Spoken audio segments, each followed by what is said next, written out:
করে শ্রমিক আন্দোলনের উপরে নির্বিচারে সেদিন আক্রমণ সংগঠিত করা হয়েছিল। একদিকে মালিকদের পোষা গন্ডা, তারা বোম এবং অস্ত্র নিয়ে আক্রমণ করে, আরেকদিকে হচ্ছে পুলিশ গুলি চালায়।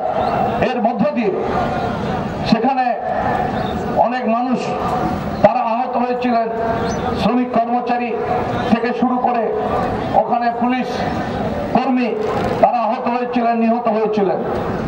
এবং এই ঘটনার পরে গোটা আমেরিকাতে প্রতিবাদ উত্তাল আন্দোলন সংগঠিত হয়েছিল এবং মালিক শ্রেণী চক্রান্ত করে আমাদের শ্রমিক আন্দোলনের 4 জন নেতৃত্বকে তারা ফাঁসি দিয়েছিল এবং তারা মনে করেছিল যে এইভাবেই রাষ্ট্রশক্তি মালিকরা তারা গোটা আমেরিকাতে সেদিন 8 ঘন্টা কাজের দাবির যে আন্দোলন, সেই আন্দোলনকে তারা দমন করতে পারবেন এবং সেই আন্দোলনকে স্তব্ধ করতে পারবেন।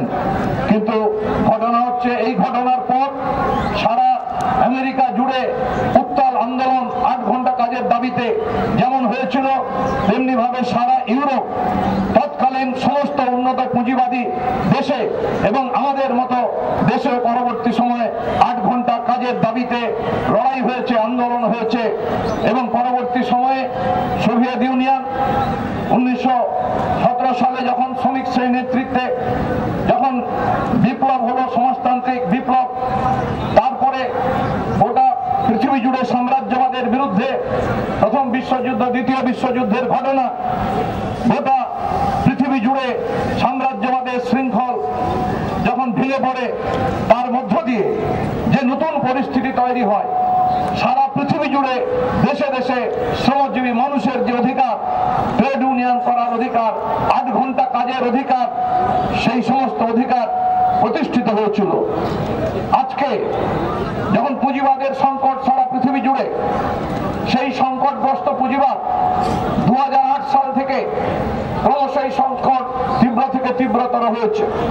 করোনা কালে কোভিড পরিস্থিতিতে সেই সংকট আরো তীব্র হয়েছে, কিন্তু আজও পুঁজিবাদ সেই সংকট থেকে বেরোতে পারেনি। এবং পুঁজিবাদের আভ্যন্তরীণ যে সংকট, সেই সংকটের কারণেই পুঁজিবাদ কখনোই সংকট মুক্ত নয়। কিন্তু আজকে উদার অর্থনীতি, আজকে লগ্নি পুঁজির স্বার্থে সারা বিশ্বে শ্রমজীবী মানুষের উপরে নতুন নতুন করে আক্রমণ, প্রতিদিন শ্রমজীবী মানুষের উপরে আক্রমণ নামিয়ে আনা হচ্ছে, শ্রমিক শ্রেণীর অর্জিত অধিকার কেড়ে নেওয়া হচ্ছে। এবং আপনারা জানেন যে উদার অর্থনীতির যখন আমাদের দেশে আমদানি করা হলো, সেই সময় থেকে শ্রম সম্পর্কের পরিবর্তন ঘটানো হলো। স্থায়ী কাজে অস্থায়ী কন্ট্রাকচুয়াল ওয়ার্কার গোটা দেশ জুড়ে আমরা ব্যাপকভাবে দেখলাম। সেগুলোকে সরকারি দপ্তর থেকে শুরু করে সমস্ত রাষ্ট্রায়ত্ত শিল্প কলকারখানা এবং বেসরকারি ক্ষেত্রে যে কন্ট্রাকচুয়াল ক্যাজুয়াল কম মজুরিতে শ্রমিক নিযুক্তি যে ব্যবস্থা কায়েম করা, সেই প্রক্রিয়া শুরু হয়েছিল গত 30 বছর।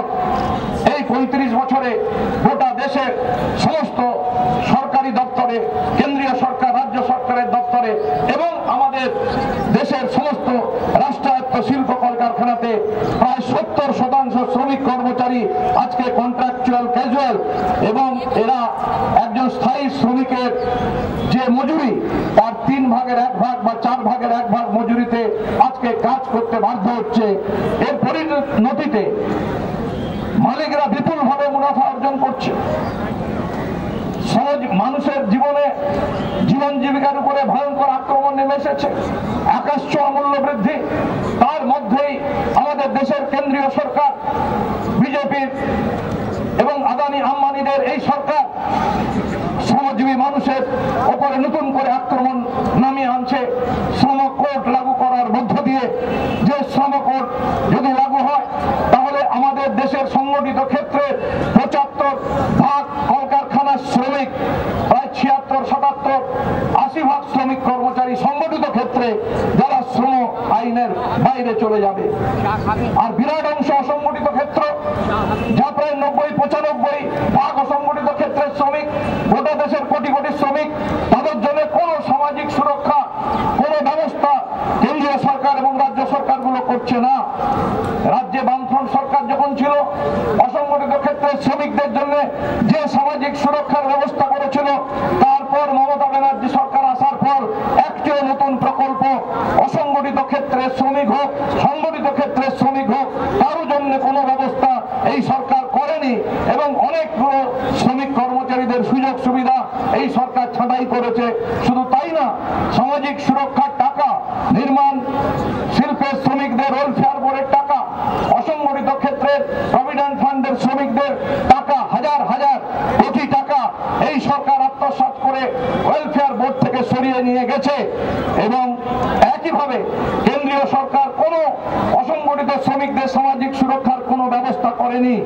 আর শ্রমকোড লাগু হলে 75-80% শ্রমিক শ্রম আইনের বাইরে চলে যাবে। 8 ঘন্টা কাজের অধিকার বলে কিছু থাকবে না। একইভাবে ন্যূনতম মজুরি বলে কিছু থাকবে না। একইভাবে সমকাজে সমবেতন বলে কিছু থাকবে না। এবং স্থায়ী চাকরি বলে কিছু থাকবে না। শ্রমিক কর্মচারী ট্রেড ইউনিয়ন আন্দোলনের নেতৃত্ব, ট্রেড ইউনিয়ন করার জন্য তাদের বিরুদ্ধে যে ইন্ডাস্ট্রিয়াল ডিসপিউট যে আইন, যা পরবর্তী ইন্ডাস্ট্রিয়াল কোড, লেবার কোড তৈরি করা হয়েছে, তার 13 চ্যাপ্টারে আপনারা পড়ে দেখুন। সেখানে ট্রেড ইউনিয়ন নেতাদের জেল জরিমানা অথবা জেল জরিমানা দুটোই ট্রেড ইউনিয়ন করার অপরাধে নতুন ব্যবস্থা নরেন্দ্র মোদী কায়েম করতে চাইছে ভারতবর্ষের পুঁজিপতিদের জন্য, যা আমাদের দেশের স্বাধীনতার পর আজ পর্যন্ত এই আইন ছিল না।